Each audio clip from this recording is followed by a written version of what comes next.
Okay, actually, hang on. Let me do this the other way. Hi. Normally I do by speaking in person, which means you'd get to see what I was wearing.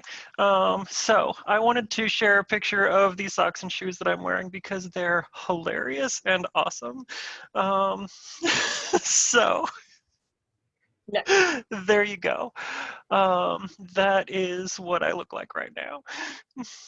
And honestly, kind of a lot of the time.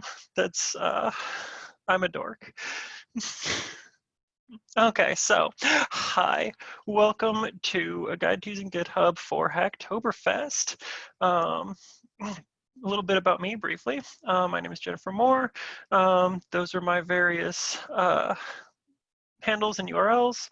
I am a software engineer currently at Charles Schwab, and I have been doing software engineering for about 10 years, or a combination of software engineering, software testing, software development and test, etc. Yeah, also, as mentioned previously, I am a director here at Women Who Code, DFW. So before I actually get into all of the details of how to use GitHub, I want to talk a little bit about the role that GitHub plays in the world, because it's honestly not great, and I have sort of some personal reservations about recommending it. The problem is that there isn't really an alternative, especially if you're trying to do Hacktoberfest. It's required.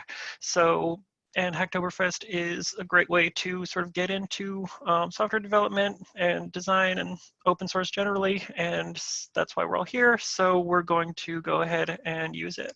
But I do want to be clear that GitHub does contract with ICE. ICE does terrible things in the world. And when GitHub has been called out about this repeatedly by their customers and the media and their own employees, they have refused to cancel these contracts. For Hacktoberfest and any open source projects that you're going to be working with generally, you probably need to use GitHub. But going forward for your own projects, if you're going to be, if you ever have any say with your company, I would strongly recommend that you search for alternatives to GitHub. And I've listed some there. GitLab and SourceForge are easy. JetBrains Space is in beta, and the other two are self-hosted. So if that's the kind of challenge that you're looking for, those are also good options. So, before we can really talk about GitHub, I first want to make sure that everybody knows what Git is and how it works. So we're going to do a real quick run through of the basics of Git. Within Git, the repository is the space that you're going to be working in. It represents all of the files and all of their history for your whole project. It includes changes and comments and branches and everything. And as you do work, that work is recorded within the repository, and you can go back and review that work as you need to, or restore older versions, or etc. When you're working with Git, usually you will begin working by cloning an existing repository. So when you clone a repository, that is actually creating a full duplicate copy of that repository on your local machine. And it really is a copy of that whole repository that we were just discussing. It includes everything, all of the history, all of the comments, all of the branches. Now that you have it, you'll be able to work locally and make changes to your local copy, and all of those changes will be completely isolated until you share them back with your team, which is done with pushing and pulling, and I'll get to that in a second. The way you record your changes is by making a commit. And so a commit is sort of the fundamental data unit, or the fundamental data structure of Git repository and Git overall. So a commit represents a snapshot in time.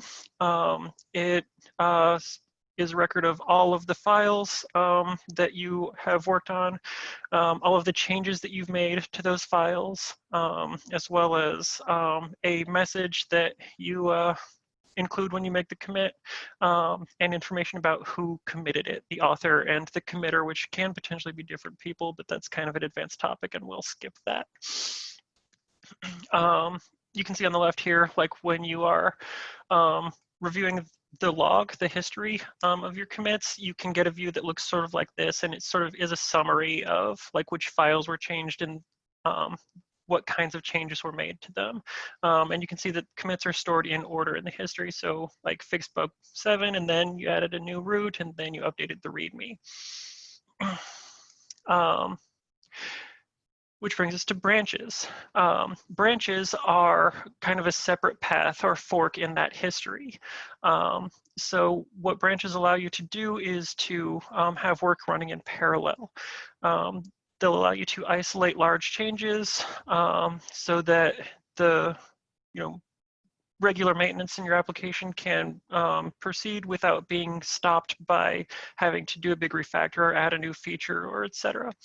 You can also switch back and forth trivially between branches if you need to. So say you need to hop back to the main branch to do a hot fix, you can, and then when you're done with that, you go return to your feature branch that you were working on for your assigned tasks. You can likewise compare them, and you can branch off of branches. Branching is kind of a core feature of Git. Internally, Git does everything with branches. All of the like merging and managing of history is done via branching. And they're like very fast and they're very convenient to work with. So as you're working with Git, it's a very good idea to become comfortable with the idea of like creating a branch and switching branches and going back and forth. Basically, like branches make things easy to find, and they keep things separate if you want them separate. And like those are both great when you're dealing with Git and its history. And so working with other people, you're going to be doing pushes and pulls. A push is basically taking all of the commits that you've made locally and sending them back up to your team's shared repository so that everyone else can have them. And a pull is the opposite. As your team is working, they will also be pushing their commits, and doing a pull will bring those commits in. And those commits will be brought in like the same way that they're stored in the repository. So you'll get everybody's new branches and all the commits that happened on those branches, and then you can then switch back and forth between them easily and review them, and etc. And so that is a very quick rundown of Git and how it works. And at this point, I wanted to pause and let anybody ask any questions if there are any. Hi, my name is Johanna, and can you define what a repository is in case I just don't know, I don't use that terminology yet? Sure. So a repository is like it's kind of an instance of like a Git history. So when you have a repository that is a representation of all of the files that you're working with in your project and all of the history for those files. So every change that you've ever made to them, or at least every change that you ever committed to them. And like, which is a useful point, Git is only aware of the changes that you commit, which means that you should commit often when you're working, because like you can undo anything that you need to. It's version control, and committing gives you something that you can revert back to. Awesome, thank you. We had a question from Mon saying, how do people consolidate multiple branches? Yes, so when you have multiple branches and you're going to want to like consolidate them back or get updates from one into another, that process is called merging. The command for that is git merge. It's sort of like an intermediate level activity in Git, and this talk was mostly about GitHub and forking and things, and so like I'll point out when that's happening a little bit later on, yeah, like I'm also happy to answer in-depth Git questions later. I just don't want to run out of time for everything else. So I'm sure that wasn't the most satisfying answer, but hopefully we can go into it at the end if there's time. And then we have another question. How do you know when to push or pull when working with a team? What if your change clashed with somebody else's and they didn't know you fixed something they've been working on too? So that's I guess there's a couple layers to that question. The first is like, how do you know, and like, how do they know? And the answer is kind of that you just talk to each other. Git doesn't solve that communication problem. It does help you collaborate and share code and changes to that code, but it's not going to help you tell your team that you fixed the bug. That's still on you. And like, however your team works is how you do that. So email or IM or whatever. Update the ticket system, etc. As for like when two sets of changes clash, that's what in Git that's referred to as a conflict or a merge conflict. And so what will happen is Git, like when you have that sort of conflict, Git will, excuse me, Git will detect it, and it will stop the merge in place and allow you to resolve that conflict. And what that actually looks like sort of depends a lot on the tools that you're using to work with Git. If you're doing everything purely in the command line, then Git can show you diffs in the command line, or it can open third-party editors or merge tools for you. I like working in integrated development environments, specifically JetBrains tools, and JetBrains has these things built in. So does Visual Studio, and I think that Visual Studio Code also has built-in Git tools. And like basically, I strongly recommend using graphical tools, especially the ones built into your integrated development environment, if you're using one, when you're doing merges and resolving conflicts. For everything else, I recommend using the command line because it's faster, and the graphical tools can sort of obscure what Git is doing. And if you're trying to learn how Git works, that is actually worse for you. How many more questions would you like to have? We have 2 more in the chat right now. I think we can probably take those 2 questions. Okay, cool. From Sally, any recommendations on interactive websites to learn practice Git on your own? Yes. Let me see.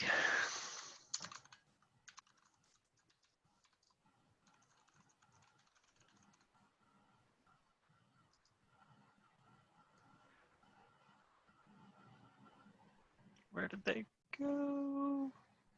Where did they go? Oh, here they are. Okay, so interactive website to learn on your own, learngitbranching.js.org. It's there we go. So it looks like this. It gives you instructions for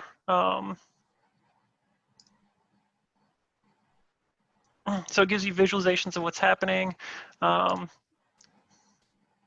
It gives you instructions for what commands you can actually do to sort of work through with the problem that you're working on. And like there's a big series of these exercises that you can do. And it will cover committing, branching, merging, etc. So if you're looking for a way to practice using Git specifically, this is the one I recommend. If you do better with videos, then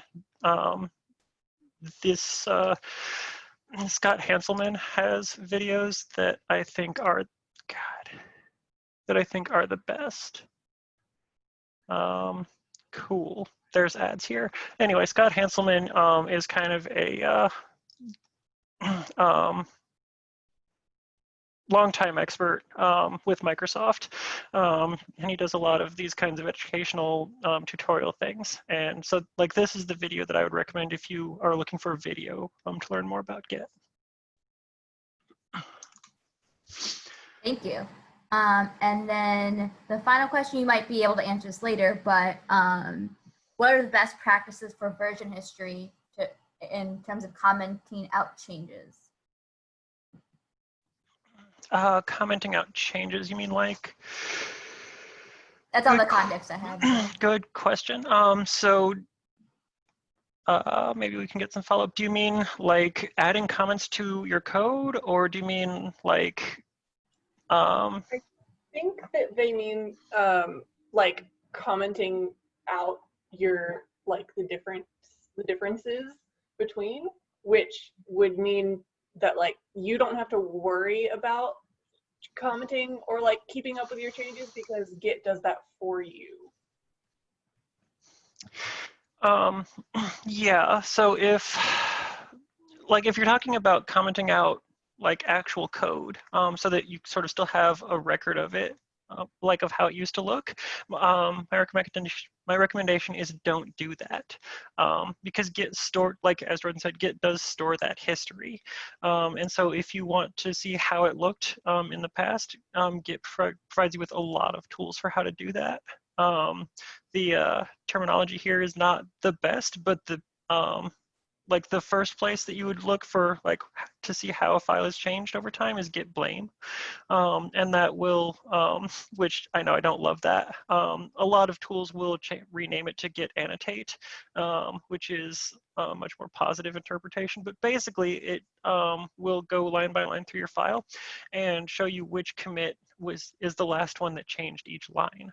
And so then you can load up that commit and you can see the comments and everything else that changed along with it and get the diffs and like basically, you know, that's a very good way to see how things used to be before recent changes. And diff literally means differences between the yes, files. Yes, it does, yes. And sorry, like diff is also, I mean, it's shorthand for differences between two things. It's like DIFF is a like difference visualizer tool in Unix systems, and like a lot of programming stuff derives from Unix originally or at some level. So I apologize for not explaining that. I've just been doing this a while. Awesome. That's the conclusion of the questions we have right now. So. Cool. So no more questions. Now GitHub. So that was Git. GitHub is a service that provides hosting for your Git repositories or repos. I'm certain that I've used both terms, and I will continue to because they're the same thing, and repos is just shorter.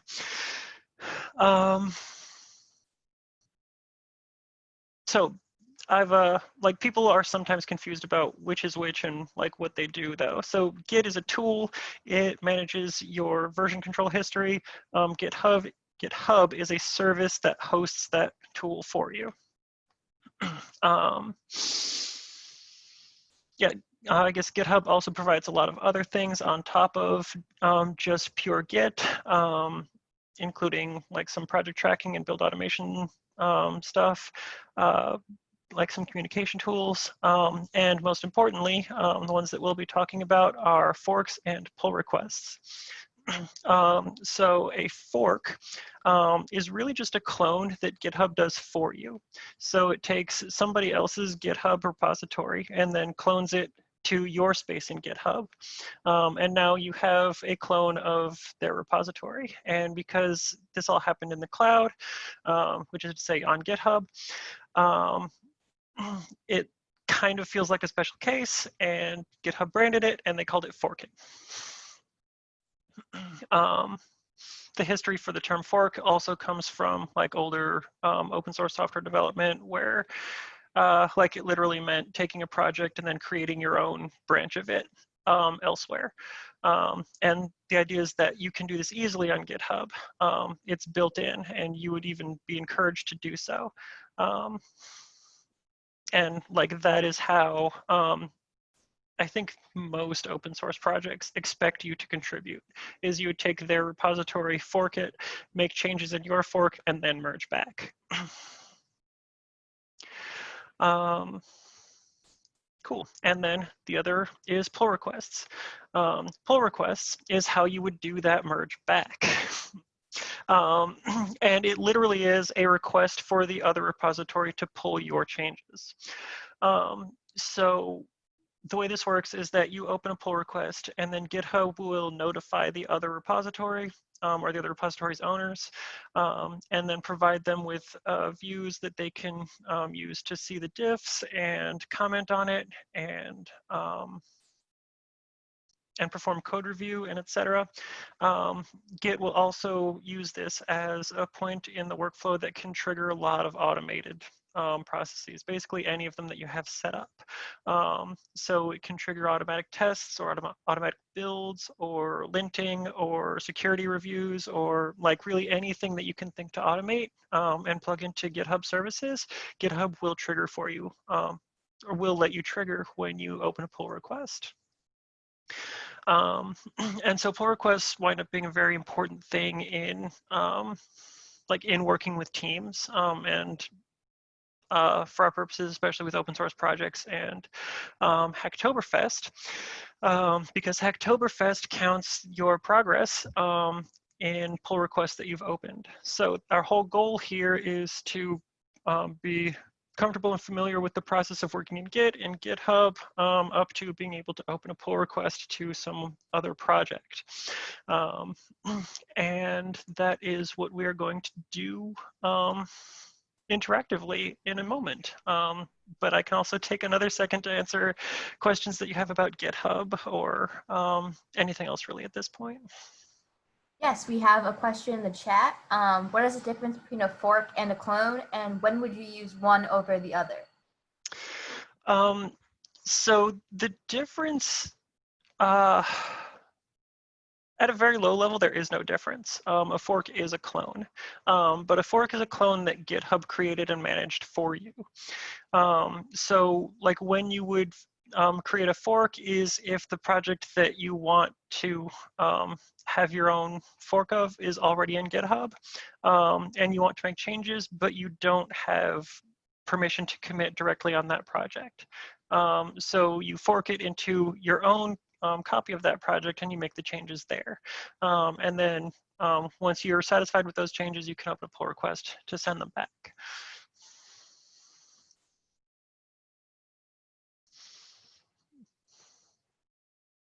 Cool. Yeah, so if, oh yeah, go ahead.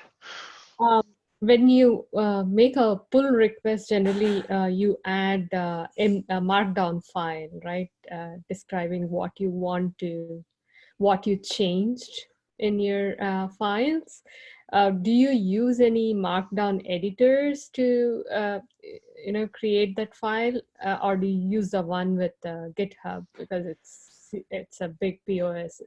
I mean, it's a big Yeah. task of creating the document is time consuming. Yeah, so like when I'm opening pull requests, and honestly, mostly I do this at work, so like it's a fairly routine thing. And I would just do it through the GitHub UI or Bitbucket, which is what we use at work, but it's the same process. So yeah, I mean, when I'm interacting with GitHub itself, I like to use GitHub's interface. You don't have to. GitHub has developed a command line tool if you want. I actually was not familiar with the process of creating a markdown file as the comments for your pull request or the description. Mm-hmm. So I don't know, I'll look into that and see how that works sometime. But yeah, like what I do is use the GitHub interface. But yeah, I mean, I can include screenshots with the pull request, the pull request markdown file. So doing it on command line would be of no use then, but the editor GitHub gives is of, I mean, it's not very user friendly. Yeah, I mean, GitHub's interface could be easier to use. I mean, I know that they've like done some work on that somewhat recently, and like it's an online service, it's always changing, not necessarily improving, but that is the idea at least. Yeah, I don't know. I mean, like you can, I do know that you can include screenshots and images and things with like through the GitHub user interface as well. Thank you. Yeah, you're welcome. So let me stop sharing for a second so that I can see the chat. So if you would like to actually participate in the workshop part of the talk, go ahead and give me a thumbs up or something in the through Zoom, just so that like I have a sense of how many people I should be waiting for. Okay, that's a few people. That's awesome. So if you haven't yet, let me send you the link to the repository so that you can follow along with us.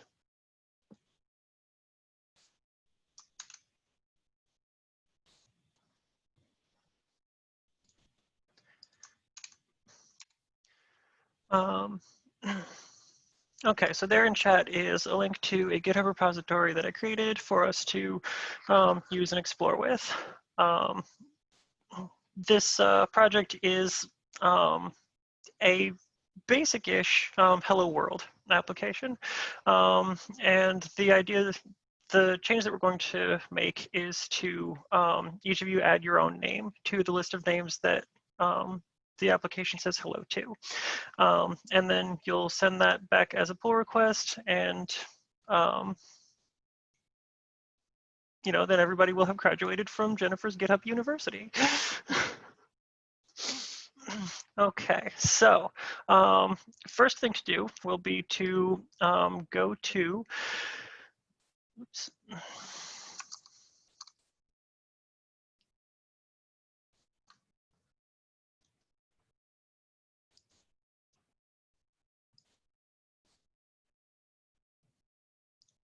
There we go. First thing to do will be to share my screen again. Okay, then load up that repository, that URL, come here to this green button, copy this clone URL, and then paste that into your terminal to clone it. So I will do that here.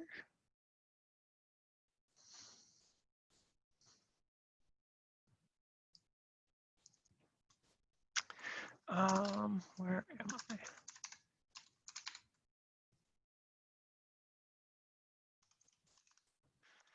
I'll create a new folder and call this workshops. Okay, and that's probably easier to see, hopefully. Let me know if like anything you can't see. But yes, and then we'll just do a git clone, paste in that URL, and hit enter. If you're just getting set up with GitHub, or you just haven't wanted to use SSH keys before, then your URL will look different. This is like the SSH URL for GitHub, which basically just lets me not have to input my password all the time and uses cryptographic keys to authenticate me instead. Jen, is it yes. possible to zoom in on the text? It's pretty hard to read. Is that better? Yes. Okay, sorry. Okay.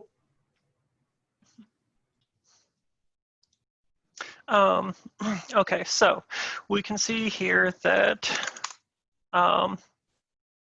this has, like, the git clone succeeded. I now have a directory called Hello Hacktoberfest, which I can open up and actually have a look at.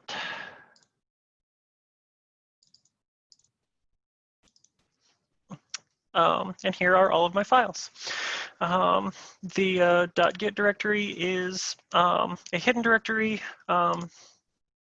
and it's one, like, it's where Git actually stores all of this history. Basically, don't worry about it. Git is managing that for you, and like 99% of the time, you won't need to do anything with it. Everything else is the code that we have written for the project. So you can see here, like, this is the README. This is basically a Hello World app built with Vue. Coming back here to the repository, this is basically a Hello World app built with Vue. Like, this is the code that we just cloned. So is everybody following along so far?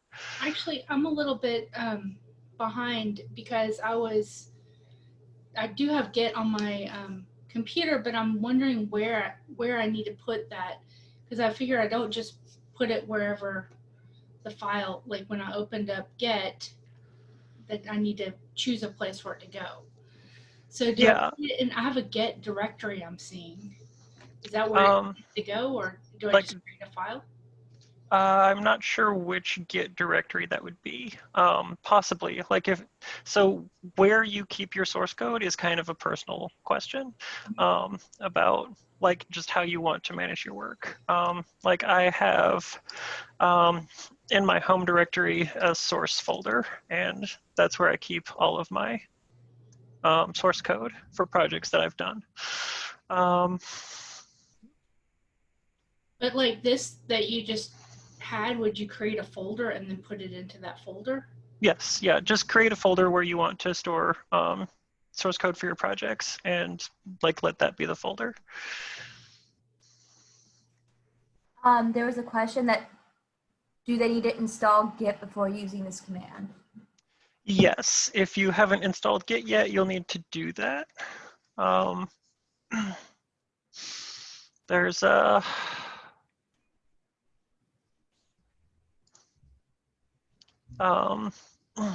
and likewise, if you haven't signed up for GitHub, you'll need to do that too. We have. Do we need to fork before we try and clone down? That is a good question, and yes. Okay. Because I was just trying with that URL and was like, it's telling me there's nothing here. I'm looking at it.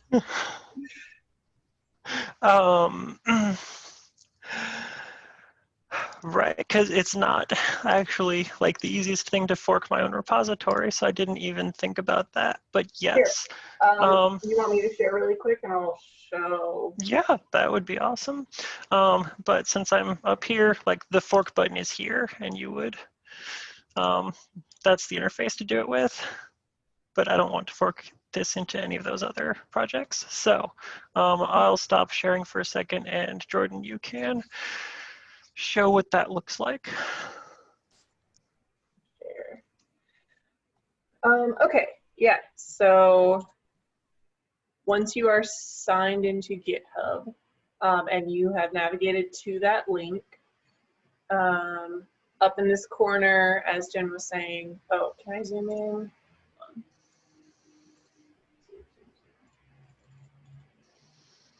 Yay, okay. Here's that fork button. So I'm just gonna put it in my personal. So it's forking. And there we go. So now at the top, you will see your own name / the name of the project forked from Jennifer++. And that's an important step. So that now basically a copy is saved to your file, which means you now have access to clone that file down. So from here, you can copy that clone link here. Cool. Yes. Sorry for that confusion. So hopefully everybody has created this fork and cloned the code down to your computer. Ashley's on board with what's going on here.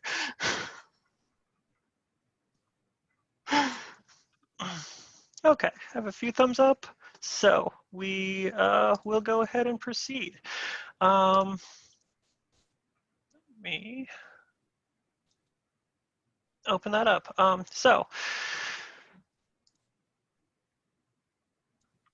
Workshops.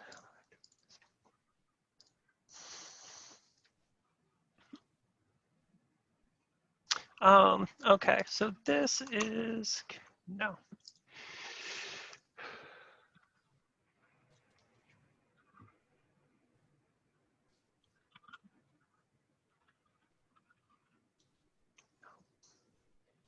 Do you want to share your screen again, Jen? You'd think I would, wouldn't you?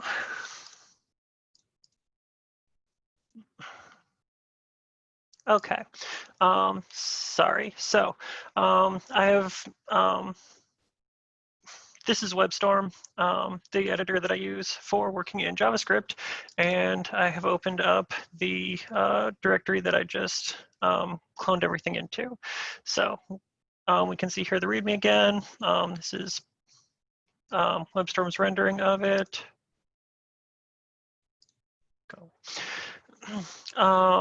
And so our goal here is going to be to add our name to the list that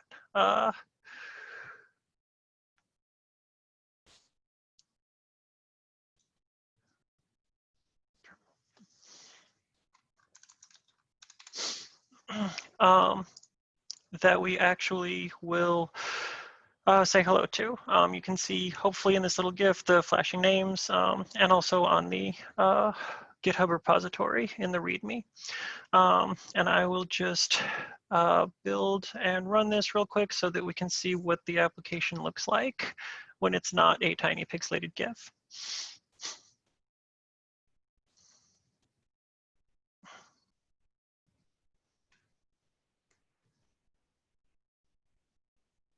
Cool. There's that, and then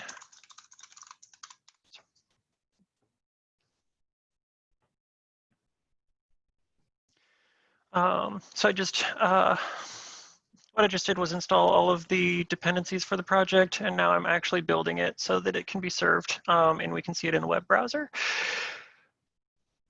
which takes a few seconds the first time, and then it's faster after that.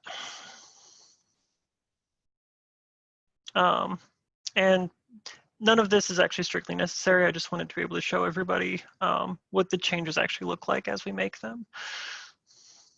But you can absolutely make these changes without building this project and running it yourself. If you don't have Node installed and you're not really comfortable with JavaScript, that's all perfectly fine. Okay. Here we go. And this is the application running locally. So it says hello to all of the leaders for Women Who Code DFW. Hi, everybody. And we're just going to add more names to this list. That list is stored here in data /names.json. And adding your name is just as simple as adding a new string here. Let's add my dog. Soon can we do a recap of the steps that have been done? Somebody says they're getting a little lost. Yeah, Set it up later when. Sure, we can do that. So up to this point, what we've done is fork my repository to your own space in GitHub. Then you should have cloned that fork of the repository to your local workspace. At that point, you have all of the files and you can work with them. And what we're going to do is open up this file here under the source/data directory, names.json, and add your own name to the list. My name is already in the list, so we're going to say hello to my dog as well. His name is Bowie. Because Vue has all of this live reloading, we should already be able to see it. And there was Bowie. So, like, that is, we're now saying hello world to my dog Bowie also. So that's great. We can stop this because we don't need it to be running anymore. And what we are going to do now is check, is basically commit this change. We can start by running git status to see what all has changed. We have, oh, interesting. So package lock is a build file that apparently I did not handle correctly when I was setting this up, because it shouldn't actually be any different than it was before, but that's fine. We can also see the change that we made in our names.json file, and that's the important one.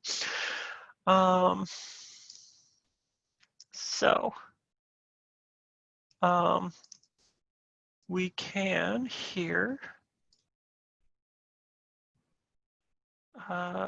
compare with same repository version, get WebStorm's diff view, and this is a visualization of the change that we made. How you get this depends on the tools that you're using, but virtually every code editor will have some kind of diff viewer built in. And like frequently the way you'll get to it is what I did by right-clicking on the file you want to see a diff for and executing some git commands. You can see here that the change was to add the comma and Bowie on a new line. So at this point, what we would do is git commit. So anyway, we've added a name to the hello world file, hello names file. And we want to commit that change so that we can push it up and send in the pull request. The syntax for that is git commit -m for the message, and then any descriptive message that you want. What makes a message good or bad is a matter of opinion and flame wars on the internet. But basically you want the message to suggest to you what it was that you actually changed or why you changed it, so that if you're reviewing the history of your repository later, you can get some sense of what everything is.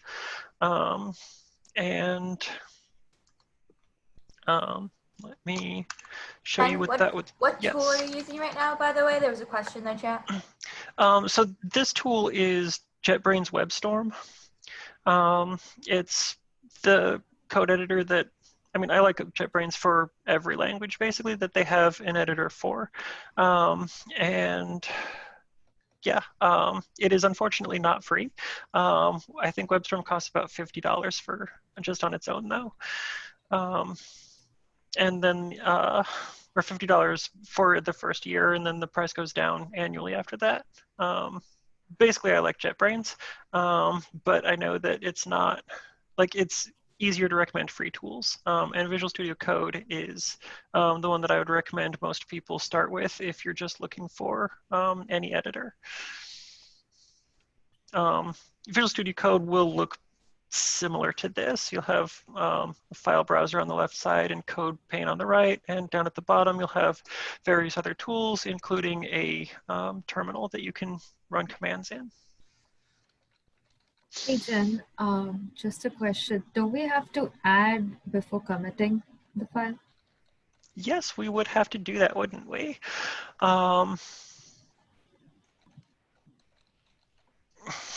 Thank you. It is handy to have some other people around who have done Git before.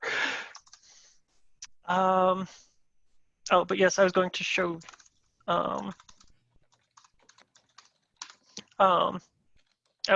what the log looks like a little bit. So you can see here just the default view of your commit history.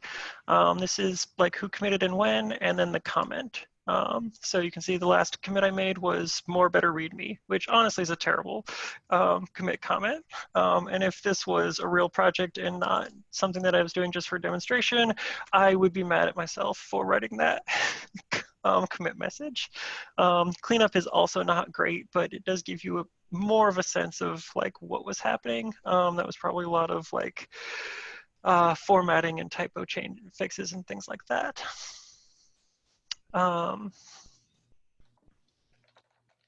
Yes, so anyway, we have our change, we need to commit it. So before we commit, we need to add it so that Git knows that that's what we want to commit. So if we do commit, like just commit right now, what Git is going to tell us is that no changes were added to commit because we hadn't actually added anything to be committed. So what we'll do is git add dot for the current directory, which will add the directory we're in and everything under it. We can now go and get status again. We see that these are marked green and listed as changes to be committed. So we know that these files are added and ready to be committed, but they haven't been committed yet. In order to do that,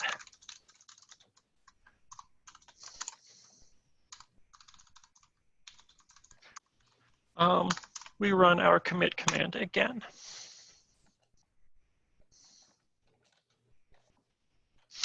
And that is, so now those files are committed. We can see here, working tree is clean, nothing to commit. We added all of the files that we've changed to this one commit, and we can also see that our branch is ahead of origin/main by one commit, which means that we have one commit on our local repository that does not exist in the remote repository that we cloned from. So is everybody with me up to this point?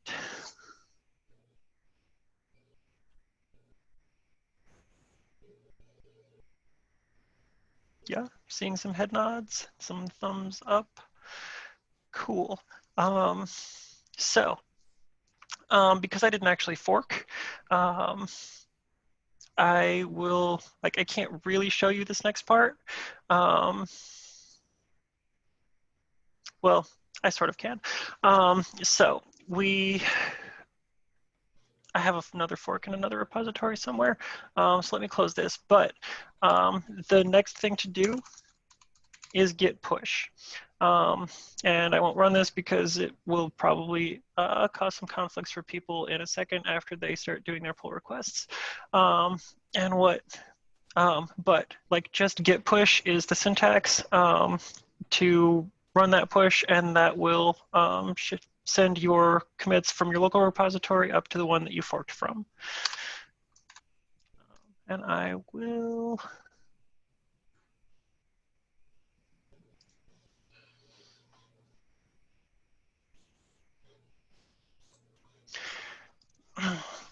exit WebStorm, and nope, I need GitHub.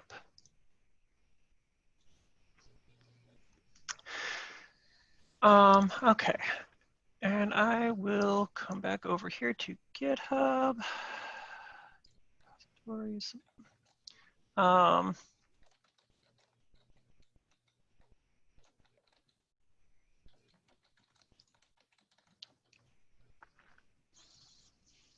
unless I deleted it, which would have been dumb of me.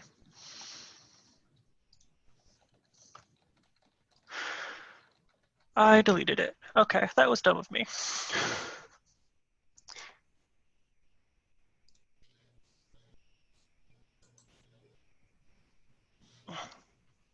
So let me create this fork really fast, and I can walk everyone through opening that pull request. Cool. Source. You can see here that I'm going to cheat and just edit this in the GitHub UI.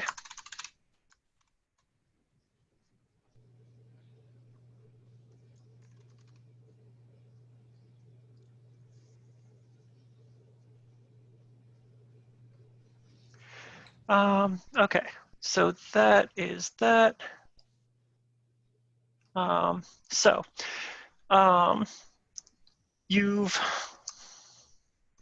at this point, everyone has hopefully made their change, added their name to the hello file or the names file, committed it, and pushed it up to your repository. So you then need to go back to GitHub, open your copy of the repository in your browser. So you can see here that I'm in this forked copy.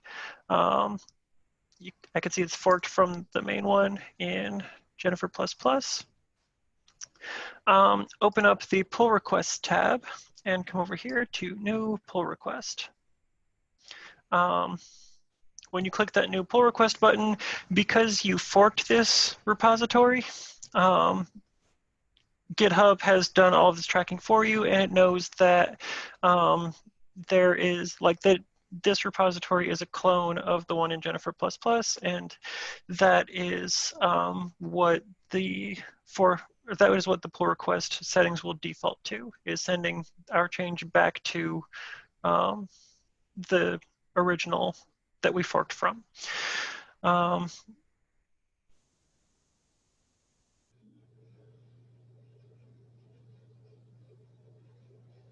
Yeah, like that is, you can see there are also some branches, so we could potentially like merge or send changes from here to another branch. That's usually not what you'll want to do. But like the specifics of how you actually, or like the specific details of where you send your pull request to, like what branch, is going to be a question for the project that you're contributing to. And so like basically when you start working on a project, you can check, usually often there will be a contributing file that will have some instructions for you, or you can just ask them. Like in an issue, or a lot of projects will have Discord or some other chat that you can like just talk to the regular developers on the project and get, and get their guidance on what you need to do to contribute. Yeah, so we are now looking, anyway, we're preparing to create our pull request. We're looking at the changes we've made. It's the same as what we reviewed earlier. Added this one line. You can see GitHub's view of that is a little bit different, which sometimes that view of a diff may be easier to read. You can see that Carissa became Carissa, Bowie. Once you're satisfied that this is the change that you want to send, just click Create Pull Request, and you have this opportunity to write a description of your pull request. And then click Create Pull Request again. And there it is. Merge mine. Merge mine. Merge yours. Okay, so I'm guessing that I now have a number of pull requests that I need to review. So GitHub has taken me back here to my original repository, and I can, oh, look at that. Aw.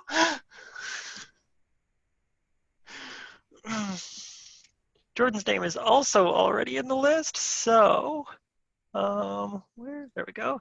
Computer files changed, I can see. Hollingworth Jordan Esquire. I never knew Holly's full name, or that she was so well studied. Oh my God. Yeah, so this is great.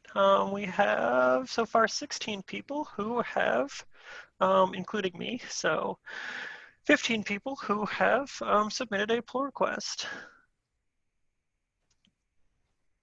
I'll just look at a couple of these. Nice, nice. Everybody seems to be doing the thing.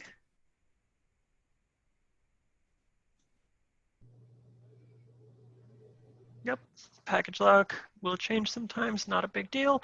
Carissa, Amanda, awesome.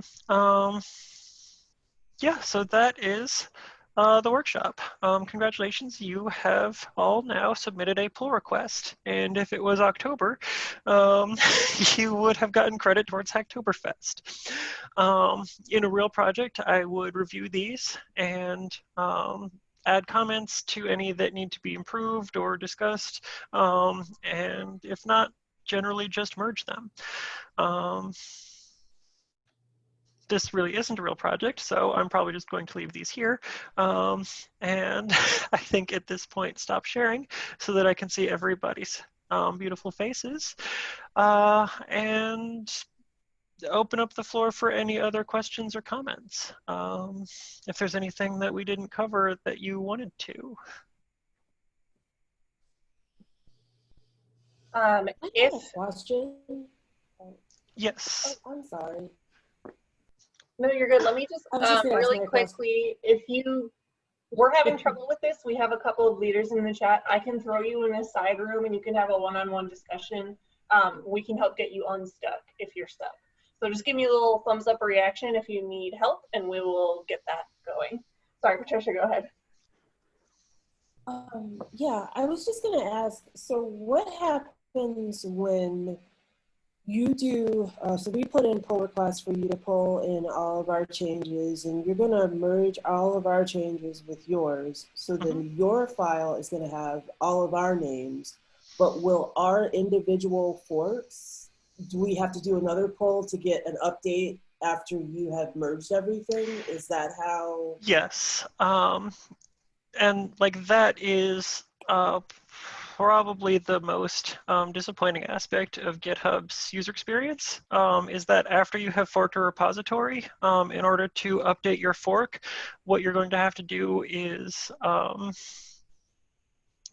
basically pull, or is clone it locally, pull from the original down to your local, and then push from your local up to your fork.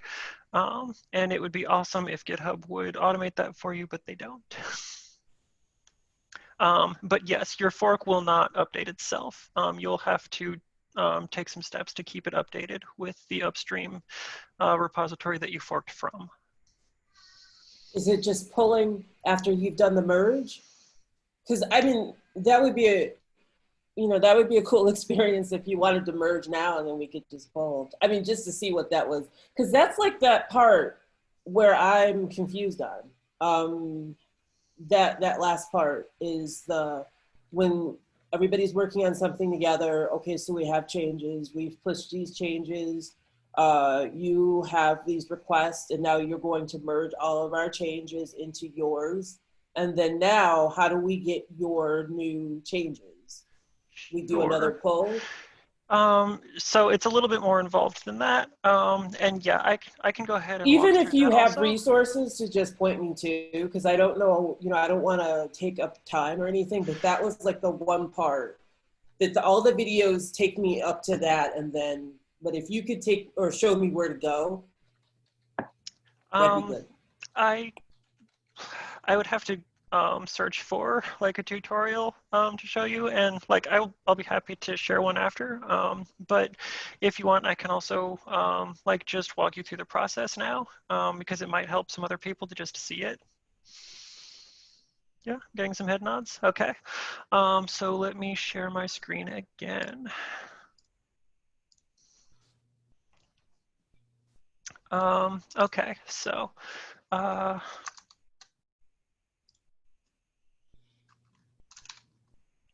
okay. Can everybody see everything okay? Here, let me come to GitHub and I will merge Jordan's change. Merge pull request, confirm. That's okay.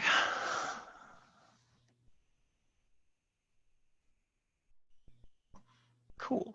So I'll come back here to code.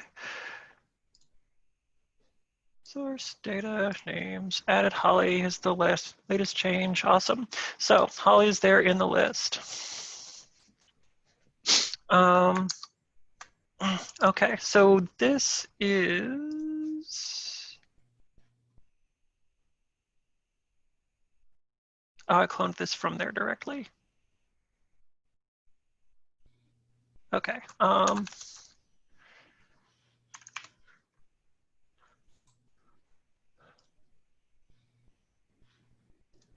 Let me go back to my fork so that I can clone that fork and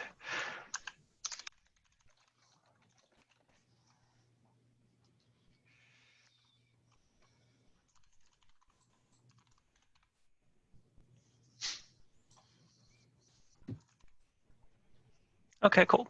So we have the forked copy and the original, which is Hello Hacktoberfest. So we'll come here into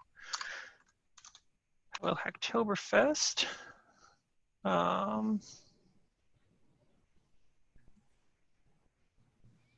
Hey, Jen. Yes. Question from Sally. As a follow-up, what happens if you accept all changes, accept all the pull requests? Will it only keep the name changes of most recent pull request? No, it will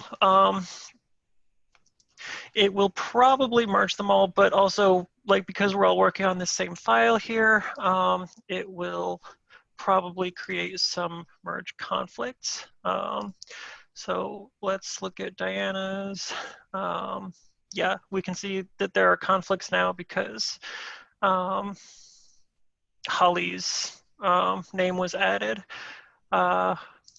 We can look at the files changed. Okay, that's the change, yes.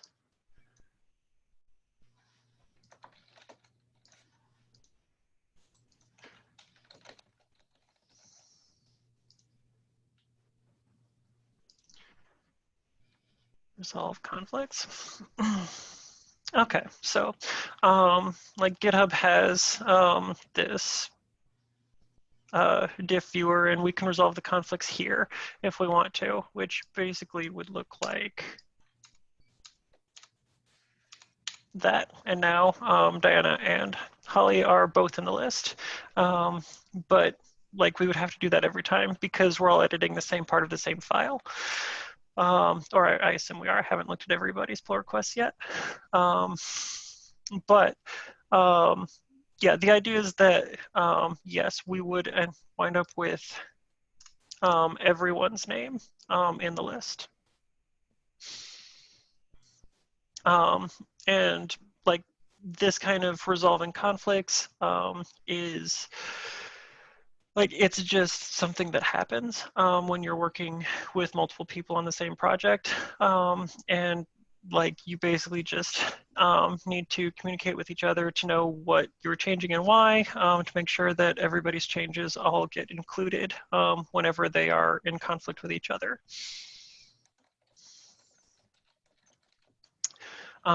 Okay, but going back to how to update our fork. So we can do a status here, fetch. There we go. So what I did was a fetch, which updates my local view of the remote repository. So I can see that like they, like basically that my local and the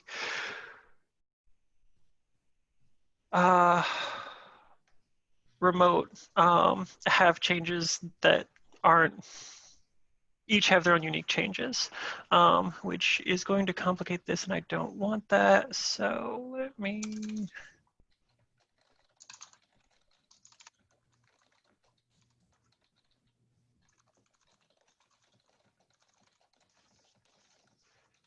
Okay.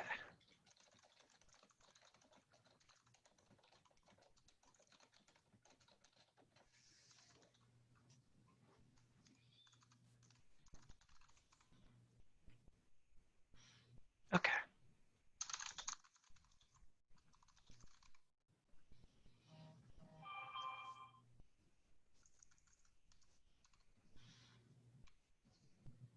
Okay.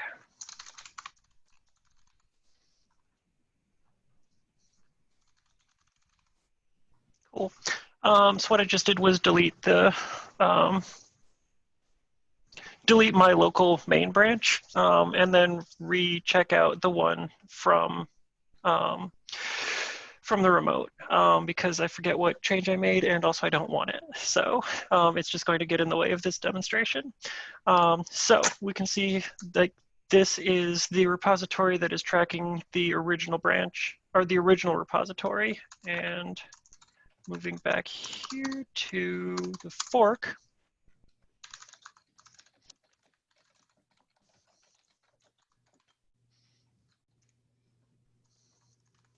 there we go, get remote minus V. It's the one here under this toolbox, toolbox organization. So in order to, and like we haven't made any changes to it, so like there's nothing to update, and everything is good here. If we want to pull in the changes that we made to the original master repository, we're going to need to add that as another remote. And let me look up the syntax for that, because this is not something that you do often, so I have not memorized the commands for it.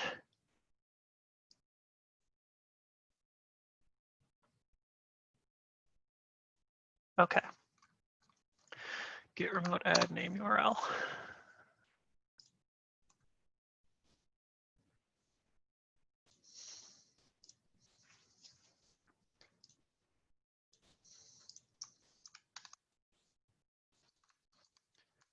Okay, so to add the new remote,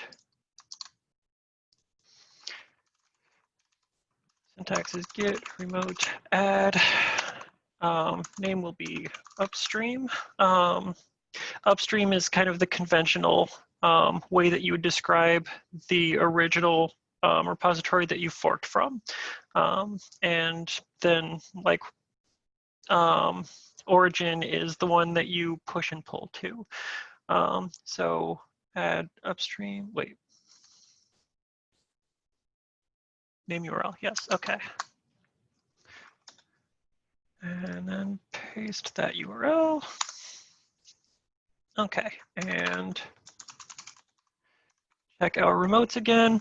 And we can see we have origin, which is the one that will default for pushing and pulling, and upstream, which is now a copy of the, or is now a reference to the original under my Jennifer++ account. So in order to get the changes from Jennifer++, we will git pull upstream main. So the syntax here is pull from which repository and which branch. We're on the main branch, we want that one, so we'll pull that one. There's a conflict, not super surprising. Let's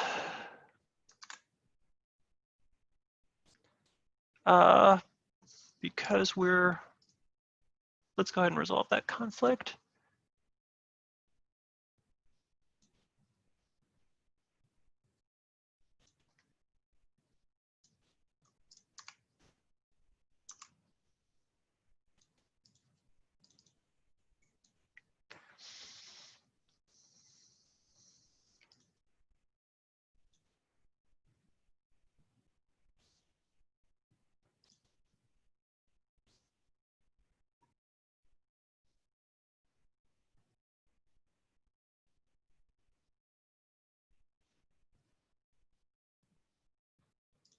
There we go.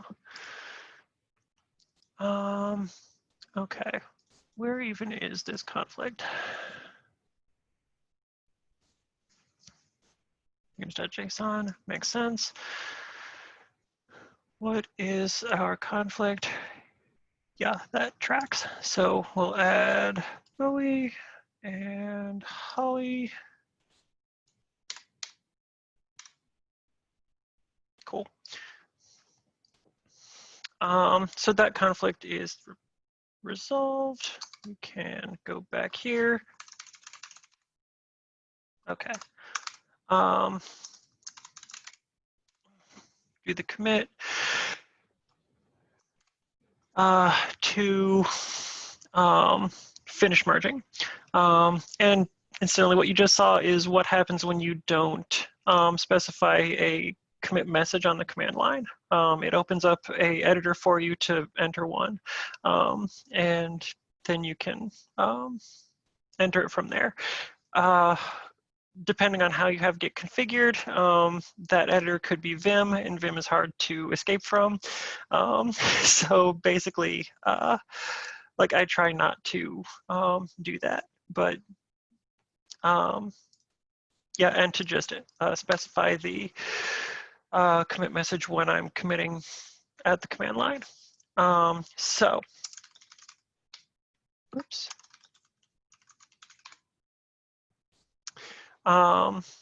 We can see now that like I've pulled in the commits from the upstream repository, and now my local copy is in sync with the upstream.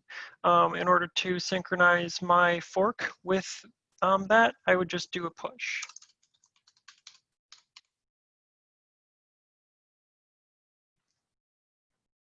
And this is unfortunately something that you have to do like in your local machine. GitHub really could automate this process for you, and they don't, and I wish they did. And like it just, that just is what it is. So having done this push, we can get back to our fork. And we can see here that it's been, like we have the update, merge branch main from the upstream as our latest commit, which contains the changes that we just pulled and resolved the merge conflict for. And that's how you would keep your fork up to date with the original repository.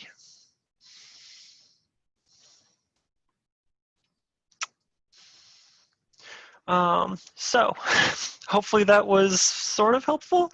And I will definitely look up a more like organized tutorial for how to actually do that. And I'll send that out afterwards. Cool, can I answer any more questions for anyone?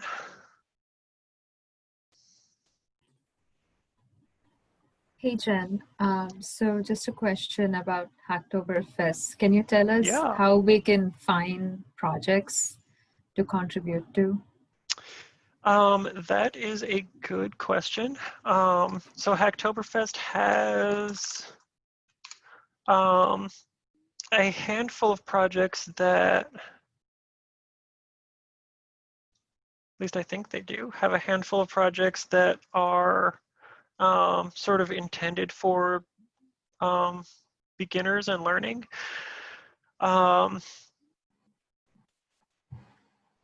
It's not the most helpful list because it's all like very artificial stuff, but let me post that in the chat here. It depends how that various open source places tag their issues, because some will have the intended for beginners or Hacktoberfest tag on it, which helps it. Yeah, the best thing is that if there's a project that you're interested in, look through their issues and see if there's any that they have marked as being like good for Hacktoberfest or for beginners or like first contribution or things like that. Because a lot of projects will organize their issues and call out ones that are good places for people to start who are new to the project. And yeah, like if you're looking for a way to contribute to the project, one suggestion that I've gotten is the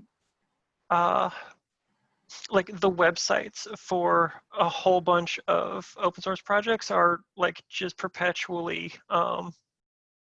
like unmaintained and sort of behind. And so if you want to do something helpful and you don't feel confident making contributions to like the core of a project, updating like the website that describes it and the documentation and all of that there is great. They will love you for that. And it's a great way to sort of get into the maintainers community for that project. Even on the README can be an actual contribution you can make. So it doesn't have to be a high bar of like, I must change the entire like way the website runs or something. Yeah, of course. And I mean, like, they probably wouldn't accept that change if you just completely rewrote the website without like having discussed it with them first. But I mean, this is fair, but but yeah, like, you know, if yeah, like adding that page for the feature that, you know, they haven't documented yet, like, that's awesome. Do that. They will love you for it. Okay, thank you. Mm-hmm.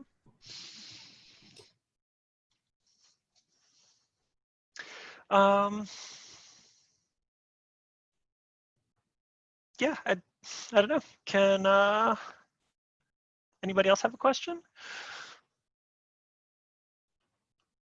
Comment? You're all now experts and you have no more questions? Awesome. Well, this has been really great. Thank you so much, Jen, for giving this talk for us. Everybody give a virtual round of applause. Thank you. Oh, I love seeing everyone clapping. It's so cute. Very good. Jennifer, is this on your blog? I think I saw as we were going through. It is, yes. What I was pulling from was, in fact, my blog earlier. So jenniferplus.com if you want to read through it. And just remind yourself, it's basically the same content, except for the workshop, because I can't really write that down. Yeah, so all those, that is a resource there for you, as well as additional resources on how to learn Git available there. If you have not already joined the Slack group and you would like to, go ahead and just like private message me your. I shared a link actually. They can just Oh, click and again there. Yeah, there's a link. Okay. You can share links and they can join themselves. Sweet. Okay, so that's why I see so many new people in town. Yes, that's exactly why. Got it. Perfect. And we are in general introducing ourselves, so it's a great way to learn about some of our existing members and introduce yourself as a new member. So very perfect. Yeah. So everyone have a good night.